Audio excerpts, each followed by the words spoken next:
Hello and welcome to another modelling video. This is Alan from the Man at YouTube with another armour modelling video. Today I'm building and painting the S model Crusader Mark III from the Mark I and III model kit. This model, as just like every other S model kit, which I'm a big fan of by the way, contains enough pieces to build 2 tanks, photo etch parts, decals, very clear and precise instructions that cover various colour schemes, as well as paints for a number of manufacturers. This model depicts the World War II English tank from the Northern Front. As always, only building one kit. We have about 11 pieces on the runner. The wheel assembly, tracks and suspensions all in one piece, which is very, very handy. Just pretty much snaps together.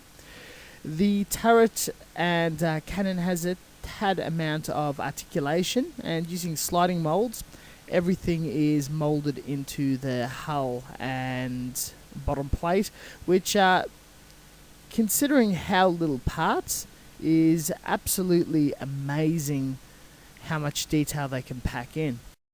Assembly was almost pretty much a joke, besides cleaning up and number removal. Seam lines aren't even visible. Barely any glue was used. The the turret was assembled immediately, first on the instructions, and the hull stuck together in 2 pieces, and the trucks stuck either side. Because there's a bit of side skirting, I glued everything into place and prevented any movement by also gluing the cannon and turrets down. The photo etch bits came with a ton of superfine parts. Didn't utilise the handles or other tiny bits and pieces. Did utilise the little rear piece on the turret and the lights on the hull. Very easy to bend and glue into place. You do need to do a little gluing and bending. Super glue was good enough to get these pieces to stick. Now, I wasn't too impressed or pleased with the colour schemes that I could research online or what was in the instruction booklet, so I went Googling around, and this is a similar English tank, but not the same variant that I have here. Not being a stickler for history and understanding that various paint schemes and various customs could have existed, or potentially on paper could have, went for this multi-toned British scheme using green, brown, desert yellow and some sort of marine blue. The first stop was priming. I used Note oxidization red to undercoat the entire kit, which is fairly appropriate for armour of the time. Still airbrushing, sprayed acrylic Tamiya desert yellow throughout the entirety of the kit. As the rest of the kit depicts hard edge camouflage, the rest is hand painted using a fine tipped paintbrush to do the outer edging, and then coloured in with a wider, very soft brush. Using something of a synthetic white fibre just for extra bounciness and softness, hand painted the rest of the remaining stripes. Allowed several hours in between coats to dry. The paint was substantially thinned and just laid a few times. It required a couple of coats pretty much immediately after each other for each layer of colour. The outer rims of the tyres were painted black to signify the rubber. It's a bit tricky to get the brush around and do it neatly, as the tracks are moulded in one colour, as well as hand painting the actual tank tracks themselves.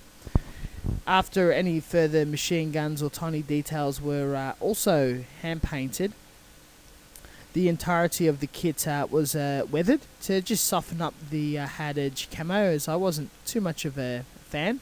I loaded Desert Yellow into the airbrush and dusted it on the entire model, and reloaded the paints for each section and soft edged the center of them, so it looks like that the paint is fading, though still holds some sort of hard edge. The tracks and wheels was also dusted on with yellow, and a little bit of gradient spraying of a dark and light brown to signify earth and mud and dirt and whatnot being kicked up among the moving parts, which made the wheels look quite appropriate and neat-ish. S model comes with lovely decals. Now, sometimes S model does depict models and schemes that may not exist or is sort of rumoured or only recorded. Some of the decal schemes may not be absolutely accurate, but they come with interesting symbols and whatnot. I utilised them on this kit, as well as the Valentine that I worked on previously. Top coated a couple of layers of Tamiya flat clear, and gave the entirety of the model a sludge wash using Tamiya accent colour, followed by one more layer of clear matte. I'm not too happy using Citadel at the moment, as one of the models that I used it on a little too thickly kind of frosted up, as there's a matting agent in the actual wash, so I may not be using it as much as I used to. This concludes my fantasy decaled and colour schemed Real Crusader Mark III. I had a lot of fun.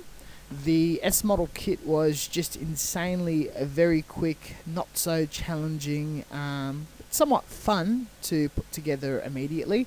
The second kit is appreciated if I want to make the Mark 1 or do some kit bashing, scratch building, diorama making, wreck model, whatever. Definitely appreciate a second model.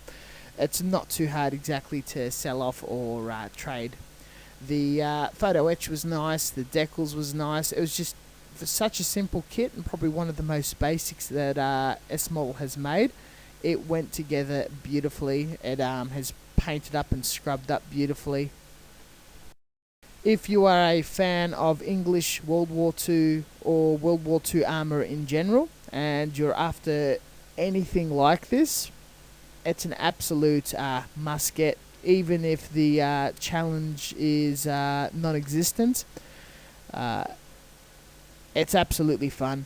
This would also appeal to wargamers as well, due to its sheer simplicity. If they just want to bang something together and build up an entire army, might be a bit pricey, but hey, it's what you guys do. The painting I'm fairly happy with. It's something I haven't really done before with hard edge camouflage. It's the first time I've done it in a long time, and dusting paint over it and redefining the areas with post shading technique turned out to be quite successful and effective.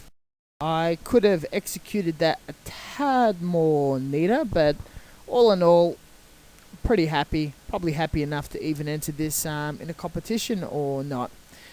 Thank you very much for watching, and as always, until next time, I hope you guys have definitely enjoyed watching this video. I will continue be making armor videos, as well as I'm still buying tank models, and way too many at this pace, unfortunately.